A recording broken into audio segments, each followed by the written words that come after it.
दोस्तों, बांकीपुर विधानसभा में उपचुनाव है और 40 सालों से वहां बीजेपी का कब्जा है। तो बीजेपी के किला को कौन ढाएगा?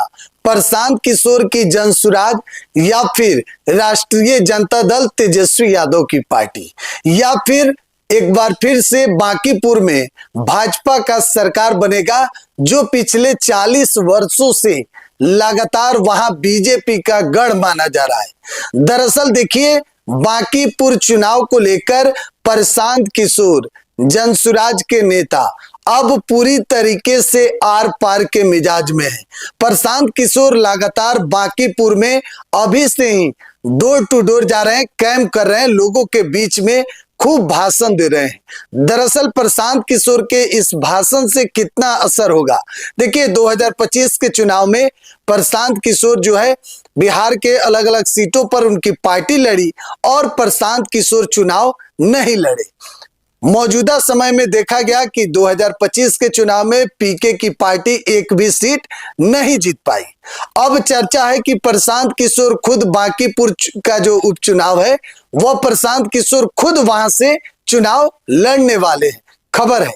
दूसरी तरफ अगर 2025 का देखा जाए तो बांकीपुर सीट से नितिन नवीन, जो कि अब बीजेपी के राष्ट्रीय अध्यक्ष साथ ही राज्यसभा के सदस्य बन चुके हैं। दरअसल यह सीट इसलिए खाली है क्योंकि यहां से बीजेपी के राष्ट्रीय अध्यक्ष नितिन नवीन जीतते आते थे, उससे पहले उनके पिताजी जीतते थे। तो लगभग 40 वर्षों से यह सीट पर बीजेपी का कब्जा रहा है। पिछली बार भी 2025 के चुनाव में दूसरे नंबर पर तेजस्वी यादव की पार्टी राष्ट्रीय जनता दल रही। तो अब चर्चा है कि बांकीपुर में इस बार जो उपचुनाव होगा तो रेखा कुमारी, जो तेजस्वी यादव के पार्टी से उम्मीदवार थी, क्या रेखा कुमारी ही चुनाव लड़ेगी? और दूसरे नंबर पर कहा जा रहा है कि बीजेपी किसको चेहरा बनाएगा, किसको वहां से चुनावी मैदान में उतारेगा। और जनसुराज के तरफ से साफ है कि लगभग प्रशांत किशोर का नाम 99% आप तय मानिए। और प्रशांत किशोर इस बार पूरी तरीके से बांकीपुर में जान झोंक दिए हैं, खूब प्रचार प्रसार कर रहे हैं, लोगों के बीच में जा रहे हैं, साफ तौर पर वोट के लिए लोगों को वहां समझा रहे हैं कि किस तरीके से सरकार जो है हर 5 साल पर बदलते रहना चाहिए, तभी बिहार के लोगों के लिए काम होगा, महंगाई रुकेगा, बिहार के हक और अधिकार के लिए काम होगा। दरअसल आपको मालूम होगा कि राष्ट्रीय जनता दल यानी कि तेजस्वी यादव की पार्टी जो है वह भी उपचुनाव को लेकर पूरी तरीके से कमर कसकर अब तैयार है। और तेजस्वी 40 सालों से जो बीजेपी का किला है, बीजेपी का गढ़ है बांकीपुर, क्या उस गढ़ को, उस किला को उखाड़ पाएगी, या फिर एक बार फिर से बांकीपुर में बीजेपी का झंडा फहरेगा? देखिए, प्रशांत किशोर लगातार मेहनत कर रहे हैं। प्रशांत किशोर इस बात को जान रहे हैं कि उपचुनाव है, उपचुनाव में जनता किस मुद्दे पर वोट देगी। प्रशांत किशोर महंगाई पर चर्चा कर रहे हैं, प्रशांत किशोर कह रहे हैं कि किस तरीके से पेट्रोल, डीजल, गैस सिलेंडर को लेकर महंगाई जो है वह बढ़ते जा रहा है।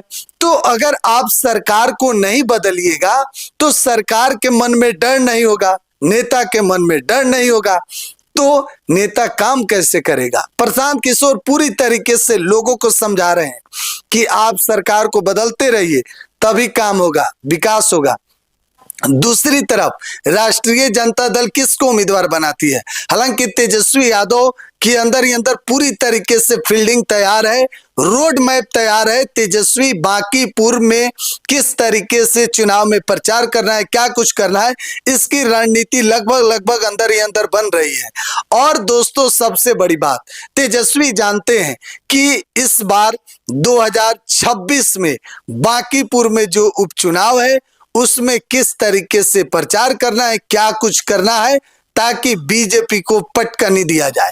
और बीजेपी है भाई, भारतीय जनता पार्टी, हाल ही में देखिए पश्चिम बंगाल में ममता बनर्जी को उखाड़ फेंकी है।